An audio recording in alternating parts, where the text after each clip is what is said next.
privilegios que el Señor nos concede a los creyentes, obviamente, es unirnos a Cristo y a su pueblo en el momento de la conversión.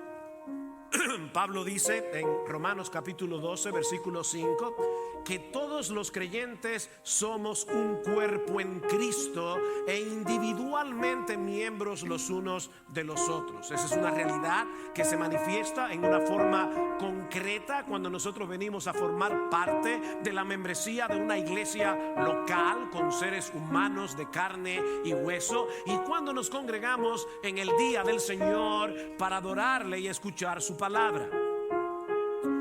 Sin embargo, debemos reconocer con tristeza que no siempre estamos tan conscientes del privilegio que eso implica.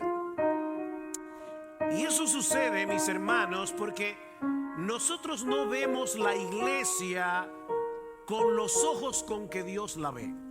No vemos la iglesia como Dios la ve. De hecho, muchas personas que profesan ser cristianos perciben la iglesia no como una bendición, sino como un estorbo. Con Cristo hasta el fin del mundo, pero a su esposa no la soporto. Y lamentablemente otra vez, la experiencia que muchos cristianos han tenido en algunas iglesias confirman esos prejuicios, corroboran esos prejuicios. Pero mis hermanos, nuestra perspectiva de la iglesia no debe ser determinada por nuestra experiencia, sino por lo que Dios nos ha revelado en su palabra. La iglesia se encuentra en el centro mismo del corazón de Dios, en el centro mismo de los planes redentores de Dios, como yo espero mostrar en esta mañana al iniciar esta serie en la primera carta de Pablo a los tesalonicenses. Esta es una carta que nos permite ver la iglesia a través del corazón del apóstol Pablo. Pero lo que es 1000 veces más importante, nos permite ver la iglesia a través del corazón de Dios. La iglesia es el Israel del nuevo pacto. La iglesia es la niña de los ojos de Dios. Saulo, Saulo, ¿por qué me persigues?, le dice el Señor a Pablo en su camino a Damasco. Pablo no estaba persiguiendo directamente a Jesús, pero perseguir a la iglesia, atacar a la iglesia, hacerle daño a la iglesia, es perseguir a Cristo mismo. Pablo, ¿por qué me persigues? Maridos, amad a vuestras mujeres. ¿Cómo? ¿Cuál es el patrón? Como Cristo amó a la iglesia y se entregó a sí mismo por ella. La iglesia es supremamente importante para Dios y debe serlo para nosotros. Y al estudiar primera a los tesalonicenses, nosotros veremos cómo se manifiesta eso en una forma concreta. Porque una cosa es que yo diga, sí, para mí la iglesia es importante, pero ¿qué significa eso? Al mismo tiempo, esta es una carta que alimenta nuestra esperanza y nos impulsa hacia la santidad al recordarnos la segunda venida de Cristo en cada capítulo de la carta. Primera a Tesalonicenses tiene 5 capítulos y yo espero que la mayoría de ustedes la leyeron completa antes de venir hoy aquí. Se lee en minutos. Y en cada uno de esos capítulos se menciona la segunda venida en gloria de nuestro Señor Jesucristo. Y al mismo tiempo Pablo nos muestra cómo nosotros debemos vivir aquí y ahora a la luz de esa realidad. Cristo viene en medio de un mundo hostil a nuestra fe. Esta es una carta en la que aprendemos lo que implica ser cristiano cuando todo a nuestro alrededor parece estar en contra de lo que creemos y de lo que practicamos como cristianos. Por eso alguien dijo una vez, hablando de la mediocridad en el cristianismo, que pocas cosas pueden ser mejores para tratar esta enfermedad que una dosis masiva de primera a los tesalonicenses tomadas diariamente. Y lo que nosotros vamos a estar haciendo en estos próximos meses es seguir esa prescripción médica. Queremos una dosis masiva de primera a los tesalonicenses. Es con esa expectativa que nosotros iniciamos el estudio de esta carta en esta mañana. Pero antes de pasar a considerar su contenido, nosotros debemos darle un vistazo al establecimiento de esta iglesia en Tesalónica en la soberana voluntad de Dios. Y ustedes van a ver que al entender cómo se fundó esta iglesia, ya nosotros tenemos la mitad del camino recorrido para entender la carta. La ciudad de Tesalónica fue fundada por Casandro, uno de los generales de Alejandro el Grande, en el 315 antes de Cristo, y la llamó Tesaloniki en honor a su esposa. No todas las mujeres tienen, ¿verdad?, la oportunidad de que sus esposos les regalen una ciudad y le pongan su nombre. Yo no sé cómo era ese matrimonio, pero me llamó la atención. Tesaloniki era hija del rey Felipe II de Macedonia, hermana de Alejandro el Grande. Tesalónica se encontraba en un lugar muy estratégico, ya que era el mejor puerto natural de la región, y estaba ubicada sobre la vía Ignacia, una de las carreteras más importantes construida por los romanos, con una longitud de 1120 kilómetros. De manera que Tesalónica era de fácil acceso, tanto por mar como por tierra. En el 46, antes de Cristo, durante la dominación romana, Tesalónica vino a ser la capital de toda Macedonia, con una población de 200,000 habitantes. Tesalónica era el Nueva York de Macedonia. Era una típica ciudad portuaria, con una intensa actividad comercial, lo que atrajo a muchos judíos, una confusa mezcla de religiones y una rampante inmoralidad. Los romanos también le habían concedido autonomía política, y vamos a ver cómo eso impacta a la historia que vamos a ver en esta mañana. Autonomía política para lidiar con los asuntos relacionados con el gobierno de la ciudad. Ahora, lo más importante que nosotros podemos decir acerca de Tesalónica es que Dios había decretado fundar allí una iglesia. Eso es lo más importante. Hace unos años Gloria y yo estuvimos en un sitio muy hermoso de Argentina, precioso, uno de los lugares que yo pudiera pensar, esto es lo que más se parece al paraíso aquí en la tierra, que yo haya visto. Pero ese domingo adoramos en una iglesita de madera, bien pobre, con unas 15 personas. Y yo le decía a Gloria, ¿sabes qué? Este lugar es el más hermoso que nosotros hemos visto aquí, porque aquí mora la gloria de Dios. Aquí está la gloria de Dios. Y es interesante, muy interesante, la manera como Dios llevó a cabo su plan de establecer una iglesia en Tesalónica durante el segundo viaje misionero del apóstol Pablo en los años 50-51 después de Cristo. Ahora Pablo está viajando con Silas, ya no más con Bernabé, y luego Timoteo también se unió al equipo misionero. Y tal parece que Pablo tenía en mente seguir estableciendo iglesias en Asia Menor, lo que hoy es Turquía, pero Dios tenía otra agenda. Dice en Hechos capítulo 16, versículo 6, que pasaron por la región de Frigia y Galacia, escuchen esto, habiendo sido impedidos por el Espíritu Santo de hablar la palabra en Asia. Y cuando llegaron a Misia, intentaron ir a Bitinia, pero el Espíritu de Jesús no se lo permitió. Y pasando por Misia, descendieron a Troas. Ahora, estos versículos se leen tan rápidamente que pueden darnos la impresión de que Lucas está hablando de una distancia relativamente corta. Pablo salió de La Vega y llegó a Santiago. Pero de Listra, de donde salieron, a Troas hay una distancia de 800 kilómetros.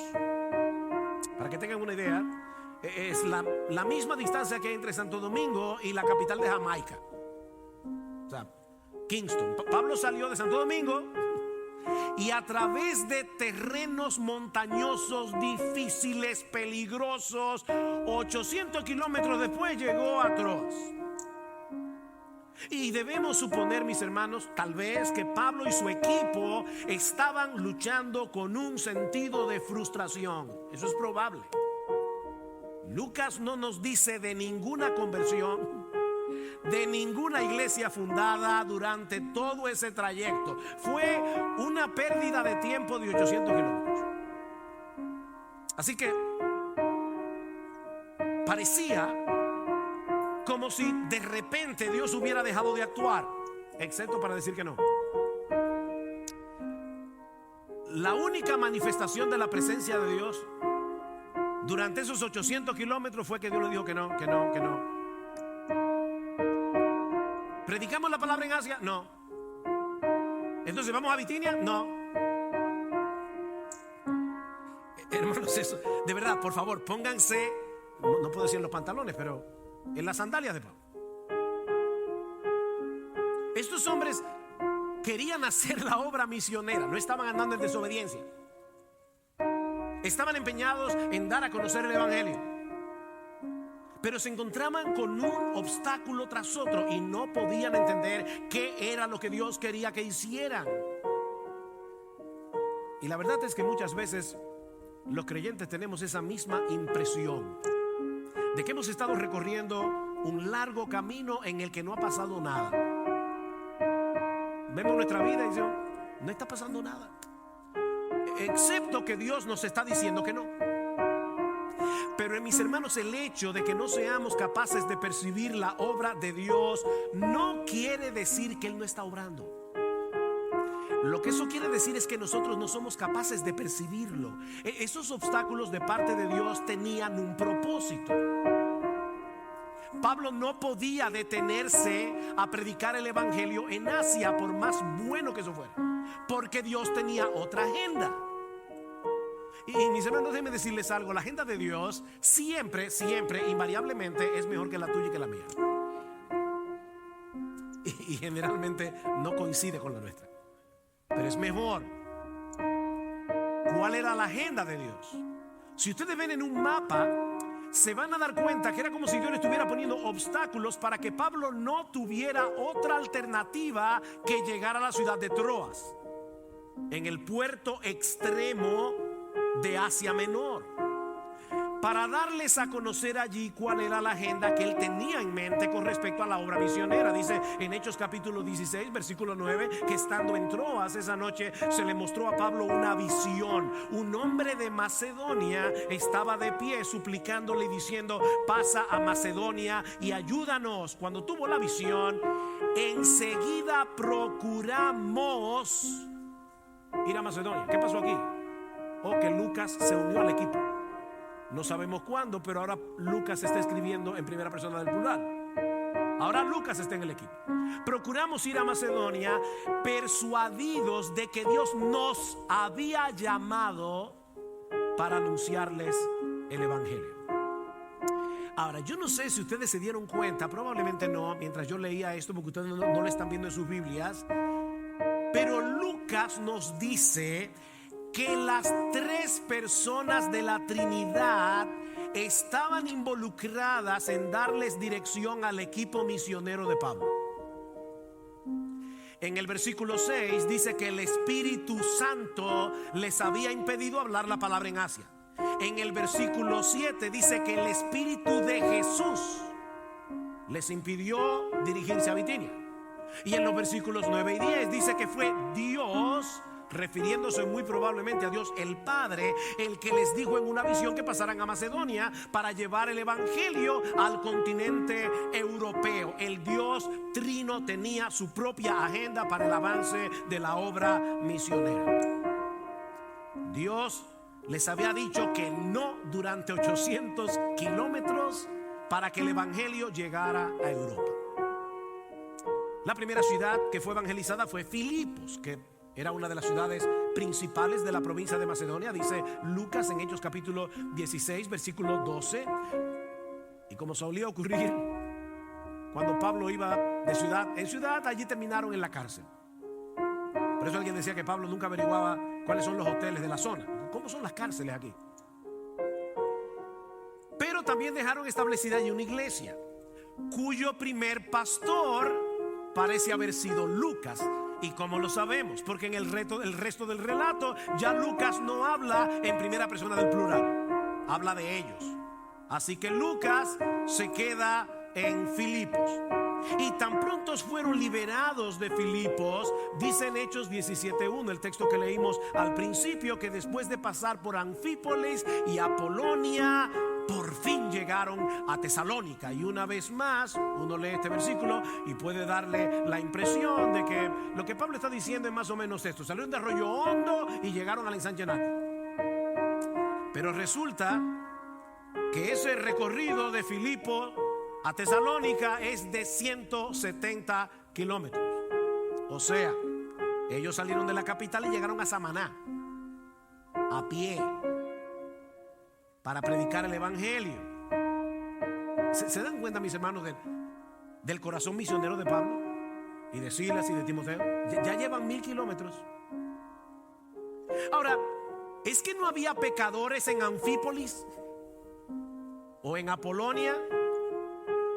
Por supuesto que había pecadores allí, pero el Dios soberano estaba moviendo a Pablo y a su equipo para que llevaran el evangelio a la ciudad de Tesalónica. ¿Y saben por qué? Porque eso era lo que Dios había decretado desde antes de la fundación del mundo. Escuchen lo que dice Pablo cuando le escribe su primera carta en el capítulo 1. Dice: porque conocemos, hermanos amados de Dios, vuestra elección, pues nuestro evangelio no llegó a vosotros en palabras solamente, sino también en poder, en el Espíritu Santo y en plena certidumbre. Dios los amó, dice Pablo, Dios los eligió para salvación, y fue por eso que nuestro evangelio fue tan eficaz. Vino con poder. Fue por causa de ese amor electivo, de ese amor soberano de Dios, que el Espíritu Santo aplicó con poder la palabra predicada en sus corazones.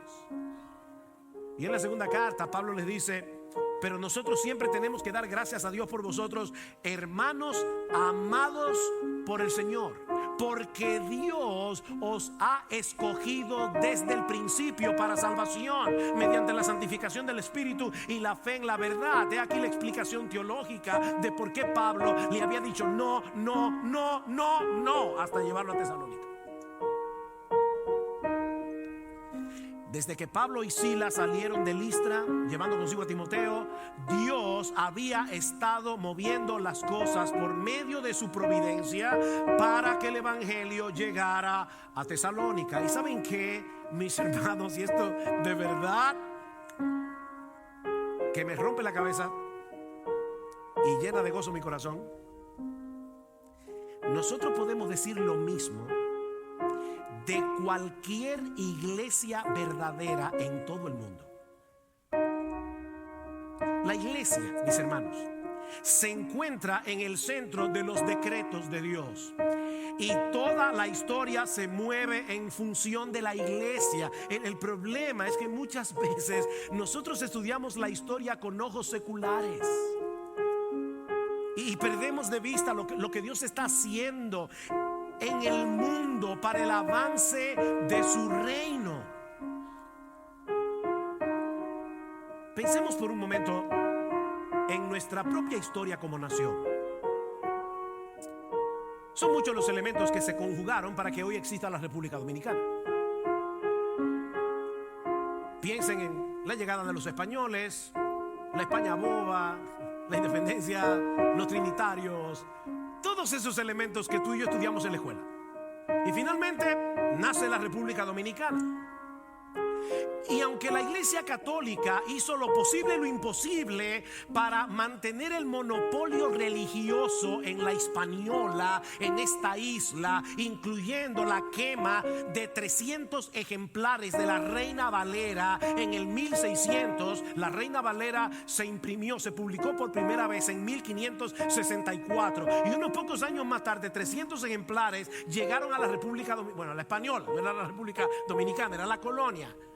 300 ejemplares de la Reina Valera acabada de publicar fueron quemadas en la plaza pública de Santo Domingo. Pero ¿saben qué? Ni aún así pudieron impedir que el evangelio llegara a esta isla. No lo pudieron impedir. Dios movió los hilos de la historia para que este país existiera y para que el evangelio llegara a nosotros y para que miles y miles reconocieran a Jesús como Rey y Señor de sus vidas, de modo que muchas iglesias locales fueran establecidas en la República Dominicana, y ahí está Iglesia Bíblica del Señor Jesucristo. Wow. Déjame hacerte una pregunta. ¿Alguna vez tú has pensado en tu iglesia de esa manera?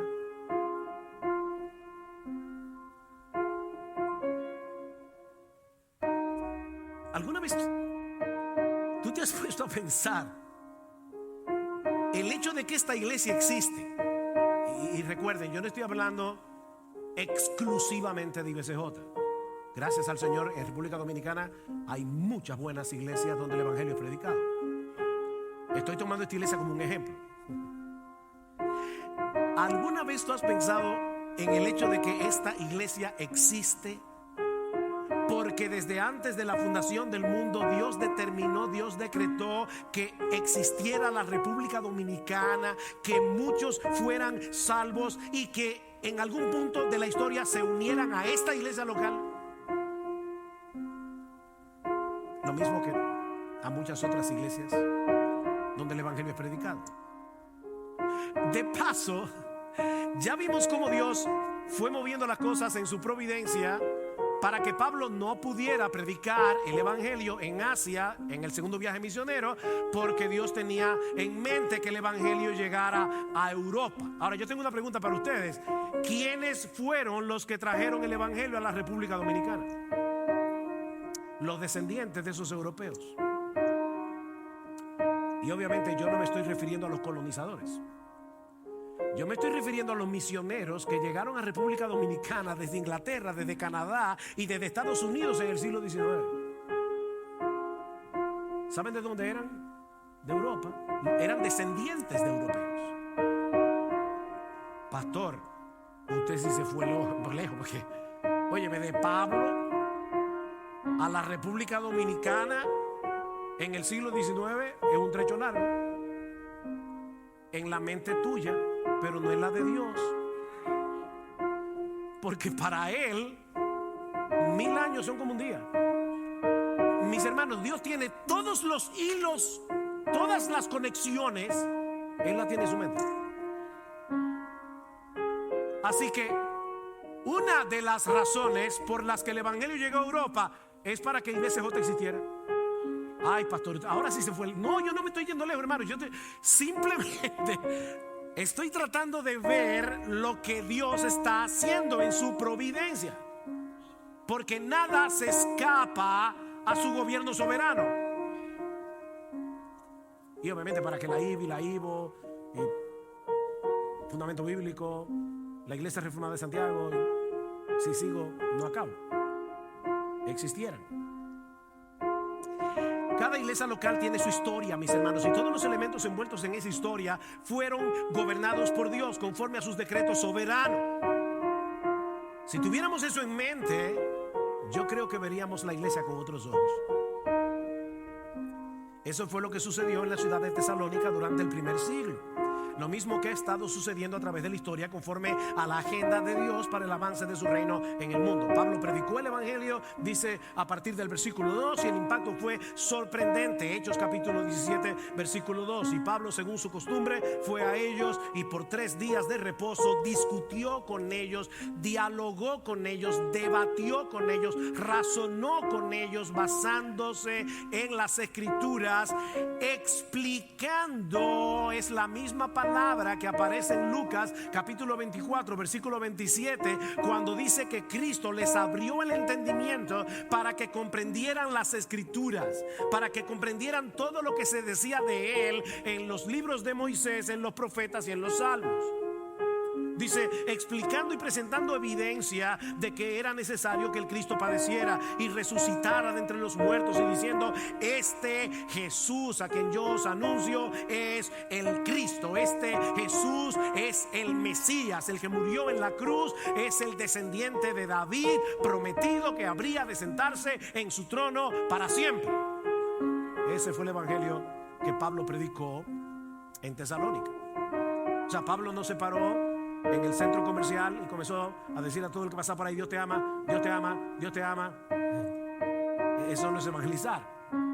Es explicar, es razonar, es ver en la escritura qué fue lo que pasó allí, cuál es el significado de la muerte de Cristo en la cruz. Él también resucitó, Él ascendió a los cielos, está sentado a la diestra de Dios. Él es Rey de reyes, Él es Señor de señores.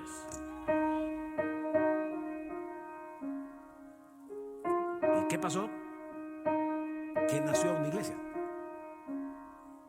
Dice en el versículo 4 que estos nuevos creyentes se unieron a Pablo y a Silas. Y este es un verbo que solo aparece aquí en todo el Nuevo Testamento. Transmite la idea de apegarse. Ellos se apegaron a los misioneros. Estos hombres y mujeres vinieron a ser parte de esa comunidad de creyentes que luego vendría a ser la iglesia en Tesalónica. Dice: algunos de ellos creyeron y se unieron a Pablo y a Silas, juntamente con una gran multitud de griegos temerosos de Dios y muchas de las mujeres principales. Es decir, estas mujeres estaban casadas con autoridades políticas de Tesalónica. Eran mujeres de dinero, eran mujeres de influencia, temerosas de Dios. Es decir, aunque no eran judías, ellas habían abrazado a Jehová, el Dios de los judíos, y asistían a la sinagoga. Yo sé que ahora voy a especular, pero el punto es este: ahora de repente estas mujeres dejaron de ofrendar en la sinagoga, y eso causó un problema. ¿Qué dice en el versículo 5? Pero los judíos, llenos de envidia. ¿Ven el problema? La envidia. Se nos están yendo para la otra iglesia.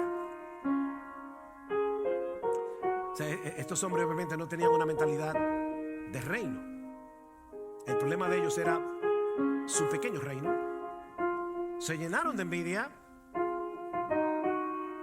de tal manera que llevaron a algunos hombres malvados por la plaza pública, organizaron una turba y alborotaron a la ciudad, y asaltando la casa de Jasón procuraban sacarlos al pueblo. Al no encontrarlos, arrastraron a Jasón y a algunos de los hermanos ante las autoridades de la ciudad, gritando: estos que han trastornado el mundo han venido acá también, y Jasón los ha recibido, y todos ellos actúan contra los decretos del César, diciendo que hay otro rey, Jesús. Ellos captaron el mensaje. Mis hermanos, cuando el Rey Jesús llega a una ciudad, ocurre una de dos cosas: o algunos se rinden ante su autoridad, o algunos se rebelan contra su autoridad. Hay personas que me preguntan cuando yo les predico: ¿y yo voy a tener que dejar a mis amigos cuando yo me convierta? No, no te preocupes, ellos te van a dejar a ti. Es lo que pasa la mayoría de las veces. Yo recuerdo, yo tuve un amigo durante toda mi adolescencia, éramos uña y carne. Mi mamá decía: ustedes ya hasta se parecen físicamente. Literalmente yo salía con ese amigo todos los días. O sea, desde que yo me mudé en esa casa a los 10 años de edad hasta que yo me convertí casi a los 17, yo salí con ese amigo todos los días por 7 años. Yo me convierto y claro, lo primero que hago es predicarle el evangelio en la galería de mi casa. Y me acuerdo como hoy, no bien yo comencé a hablar, cuando me paró en seco y me dijo: óyeme una cosa, si tú dejaste que a ti te lavaran el cerebro, yo no voy a permitir que tú me lo laves a mí, así que nos vemos. Se fue de mi casa, nunca más lo volví a ver hasta el día de hoy.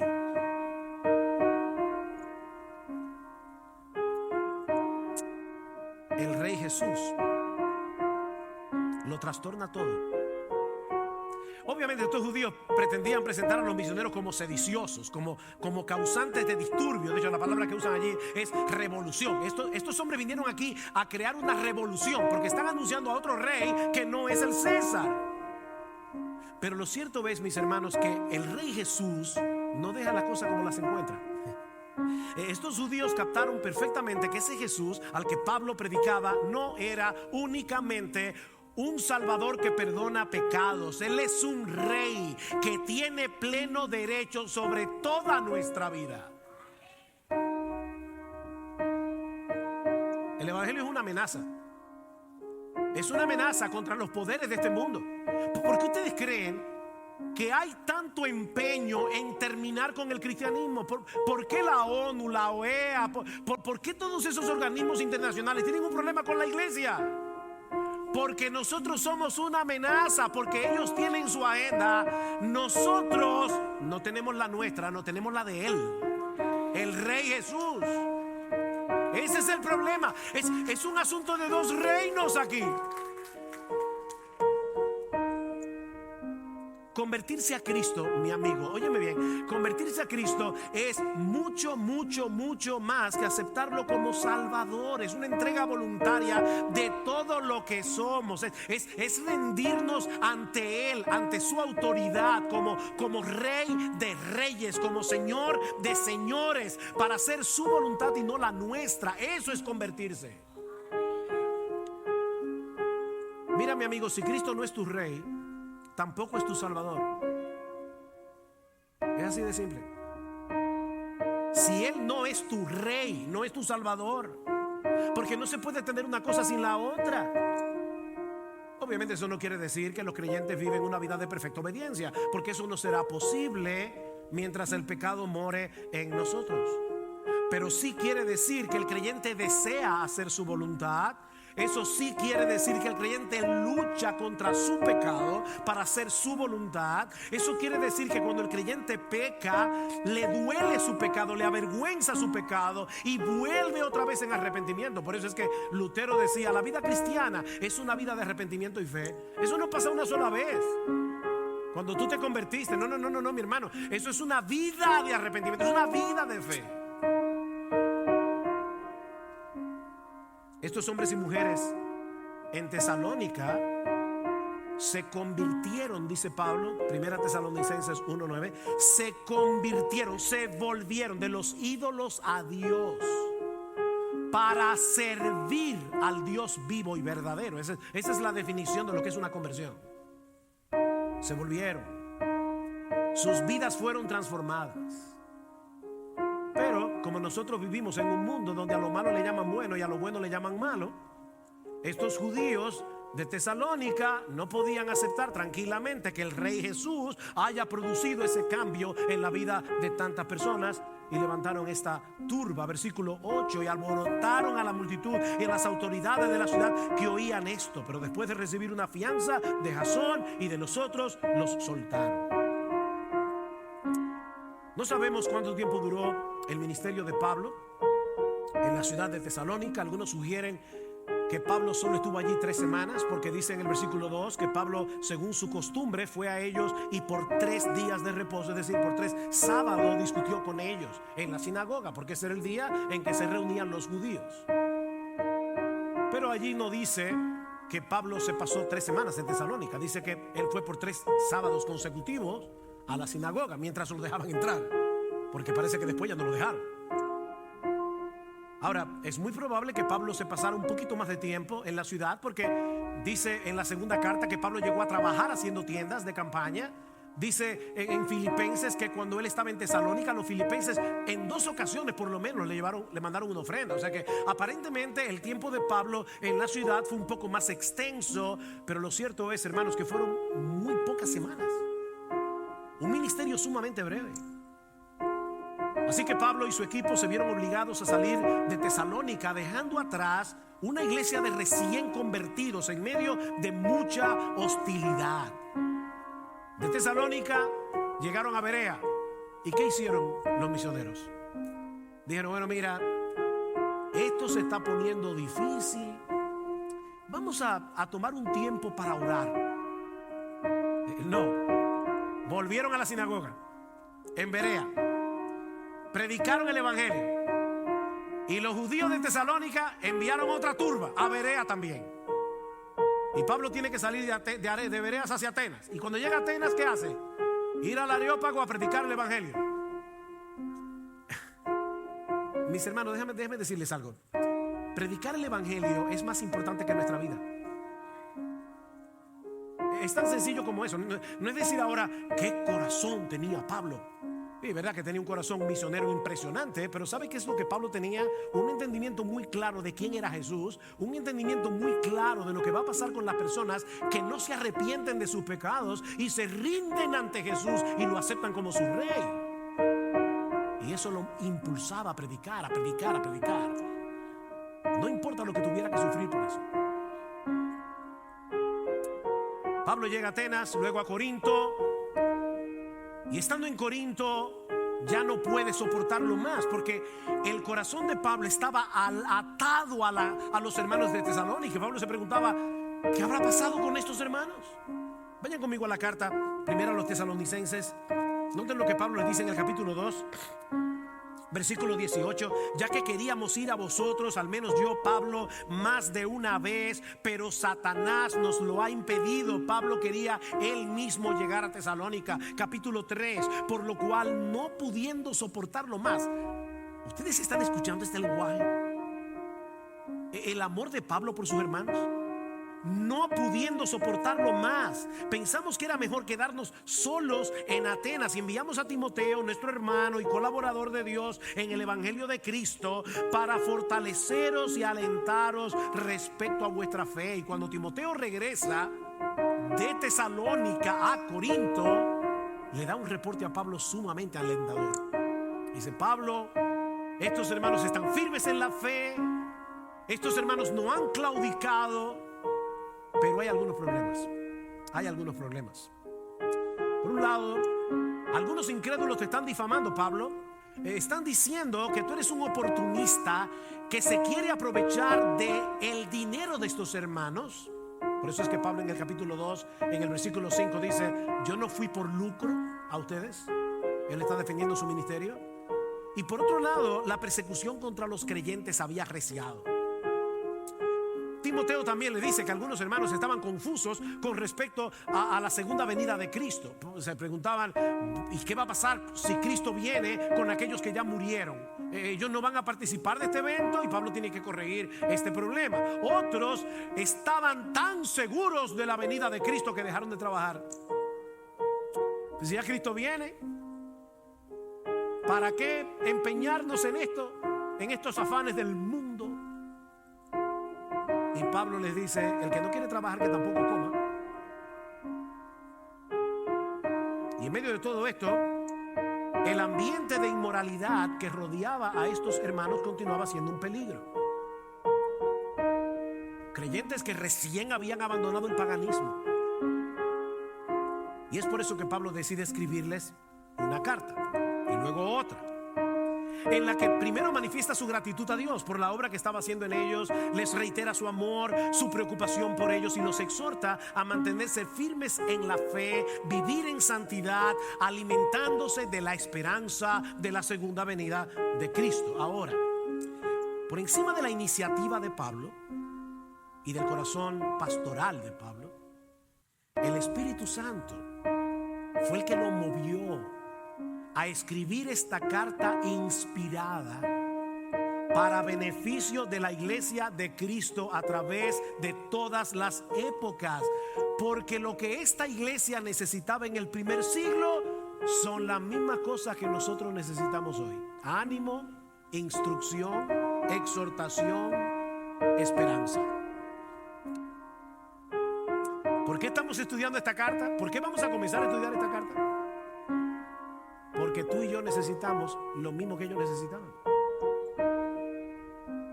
El mismo Dios que había estado moviendo las cosas para que Pablo y su equipo misionero llevaran el evangelio a Tesalónica es el que le había dado ese corazón a Pablo para amar entrañablemente esta iglesia, preocuparse por ella y escribirle esta carta. Dios está interesado en el fortalecimiento de su iglesia. Lo que nos lleva de la mano a nuestro segundo encabezado, que veremos más brevemente. Ya vimos que esta iglesia ha sido establecida por la voluntad soberana del Trino Dios. Pero vemos también al inicio de la primera carta de Pablo, yo les pido que vayan ahora a primera a los tesalonicenses, que lo que hace que una iglesia sea una iglesia y pueda crecer, madurar, es la relación vital que esa iglesia tiene con el Dios Trino. O sea, fíjense, ya vimos que el Dios Trino tenía en su agenda establecer una iglesia en Tesalónica. Lo que estamos diciendo ahora es que esta iglesia que había nacido en Tesalónica estaba enraizada en el Dios Trino. Vean lo que dice 1 Tesalonicenses 1:1. Pablo, Silvano, que es Silas, es el diminutivo, Pablo, Silvano y Timoteo, a la iglesia de los tesalonicenses en Dios Padre y en el Señor Jesucristo. Gracia a vosotros y paz. Obviamente, no tenemos todo el tiempo que necesitamos para considerar ampliamente cada elemento de esta salutación. Así que por ahora, ya luego veremos un poquito más, pero por ahora solo quiero concentrarme en la forma como Pablo describe a los destinatarios de esta carta. A la iglesia de los tesalonicenses en Dios Padre y en el Señor Jesucristo. Estos hermanos eran más que un grupo de creyentes que se reunían de vez en cuando para estudiar la Biblia, para cantar alabanzas. Ellos eran una iglesia. ¿Ven? Y esta palabra significa una asamblea que ha sido debidamente convocada con un propósito. Ustedes recuerdan que yo les había dicho que los romanos habían conferido cierto grado de autonomía política a la ciudad de Tesalónica. O sea, ellos estaban acostumbrados a reunirse en asambleas para deliberar los asuntos de la ciudad, y la palabra que se usaba para designar esas reuniones era eclesía, la misma palabra que Pablo está usando aquí y que se traduce como iglesia. Eclesía, asamblea. Pero esta asamblea, esta eclesía de la que habla Pablo, es muy diferente porque es el mismo Dios el que la ha convocado. De paso, mis hermanos, cuando tú faltes a esta reunión, hay razones de peso para faltar a la iglesia el domingo. Pero nunca olvides esto. Esta es una asamblea que ha sido convocada por Dios. Y Él se hace presente en medio nuestro en esa convocación. Así que hay razones de peso para no venir el domingo a la iglesia. La hay, o las hay. Solo asegúrate que sea una razón que el Dios que convocó esta asamblea la acepte como buena y válida. Porque es Dios el que nos ha convocado. Y Él está aquí. Él está aquí. Esto es serio. Así que esta asamblea es diferente. Primero porque es Dios el que la ha convocado para estar en una íntima y vital comunión con Él. Esta iglesia, dice Pablo, se encuentra en Dios Padre y en el Señor Jesucristo. Es como un árbol plantado en el Dios Trino. La iglesia es un árbol plantado en el Dios Trino. Geográficamente la iglesia se encuentra en Tesalónica, pero espiritualmente hablando la iglesia se encuentra en Dios Padre y el Señor Jesucristo. Y de paso es interesante notar que hay un solo en el original griego. Dice en Dios Padre y el Señor Jesucristo, mostrando la unidad entre el Padre y el Hijo. Podemos traducir esta frase en conexión con Dios Padre y el Señor Jesucristo, o en el ámbito, en el reino, en el terreno de Dios Padre y el Señor Jesucristo. La iglesia le pertenece a Dios y encuentra su vida en Dios. Eso es lo que hace que una iglesia sea una iglesia. ¿Dónde se encuentran los cristianos? Bueno, pastor, en Santo Domingo, en China. No. Espiritualmente, en Cristo. Cada cristiano está unido a Cristo por la fe, ¿no es así? Somos cristianos porque estamos en Cristo, unidos a Cristo por la fe. Y por esa razón, Pablo dice en Colosenses capítulo 3, versículo 3, que nuestra vida está escondida con Cristo en Dios. ¿Tú oíste eso? Nuestra vida está escondida con Cristo en Dios. Y como todos los creyentes estamos con Cristo en Dios, la iglesia es la iglesia que está en Dios Padre y el Señor Jesucristo. ¿Ven cuál es el punto? Un poco más adelante Pablo hace mención del Espíritu Santo, porque dice en el versículo 4: sabiendo, hermanos amados de Dios, su elección de vosotros, pues nuestro evangelio no vino a vosotros solamente en palabras, sino también en poder y en el Espíritu Santo. Y luego dice en el versículo 6: y vosotros vinisteis a ser imitadores de nosotros y del Señor, habiendo recibido la palabra en medio de mucha tribulación, con gozo del Espíritu Santo. Fue por la obra del Espíritu Santo que ellos se volvieron de los ídolos a Dios para servir al Dios vivo y verdadero. Y era por la obra de ese mismo Espíritu que ellos podían experimentar gozo en medio de la aflicción. El Espíritu Santo estaba haciendo eso. De manera que el Dios Trino que estuvo involucrado en el establecimiento de esta iglesia, como hemos visto ya, es el que los ha tomado para sí, para que la vida de ellos estuviera escondida en Él. La iglesia es iglesia porque se encuentra en Dios. La iglesia vive en Dios, está centrada en Dios. ¿Y eso qué significa en la práctica? Pastor, aterríceme eso. Bueno, 3 cosas y con esto termino. En primer lugar, que es un privilegio enorme ser parte de la iglesia. Hay una conexión entre Dios y la iglesia que no existe con ninguna otra institución en el mundo. No hay nada más importante que la iglesia. Pablo quiere que estos hermanos, despreciados por el mundo, tratados con hostilidad por los incrédulos, Pablo quiere que estos hermanos aprecien el privilegio que el Señor les había dado de ser parte de una asamblea tan especial. Ellos no eran dignos de lástima. Mira, mi hermano, mi hermana, yo no sé por lo que tú estás pasando en el día de hoy, y yo sé que los cristianos sufren y son despreciados de una forma u otra, pero no somos dignos de lástima. No, nosotros somos miembros de la familia de Dios. ¿Tú quieres un poco más? Nosotros pertenecemos a la iglesia del Dios vivo y verdadero. Y ese es un privilegio que ningún desprecio de este mundo puede opacar. Por otra parte, esto también significa, en segundo lugar, que un verdadero creyente, un miembro del cuerpo de Cristo, no se puede perder, porque nuestra vida está escondida con Cristo en Dios. ¿Cómo se puede perder un cristiano, un verdadero cristiano?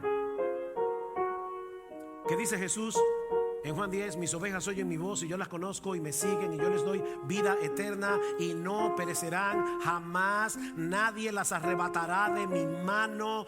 Mi Padre que me las dio es mayor que todos y nadie las puede arrebatar de la mano de mi Padre. Yo y el Padre uno somos. Ven, la iglesia de los tesalonicenses en Dios Padre y el Señor Jesucristo, porque yo y el Padre somos uno. Es imposible, totalmente imposible, que un verdadero creyente se pierda y termine en el infierno, porque el Padre y el Hijo nos han abrazado a su corazón para que nunca nos apartemos de él. No eres tú el que está agarrando la mano de Dios. No, son el Padre y el Hijo que te tienen agarrado a ti. Pero esto también nos enseña, en tercer y último lugar, que Dios es el centro de la iglesia. Dios es la razón de ser de la iglesia. Es nuestro privilegio pertenecer a la iglesia. Somos inmensamente bendecidos por ser parte de esta asamblea tan especial, por poder congregarnos como iglesia cada domingo. Pero mis hermanos, la iglesia existe por la gracia de Dios, para la gloria de Dios. La iglesia existe por la gracia de Dios, para la gloria de Dios. ¿Cómo describe Pedro a la iglesia en su primera carta? Dice Pedro que los creyentes, oigan esto, el sentido de privilegio, somos linaje escogido, real sacerdocio, nación santa, pueblo adquirido por Dios. ¿Para qué? Para que anunciéis las virtudes de aquel que os llamó de las tinieblas a su luz admirable. Aleluya, gloria a Dios.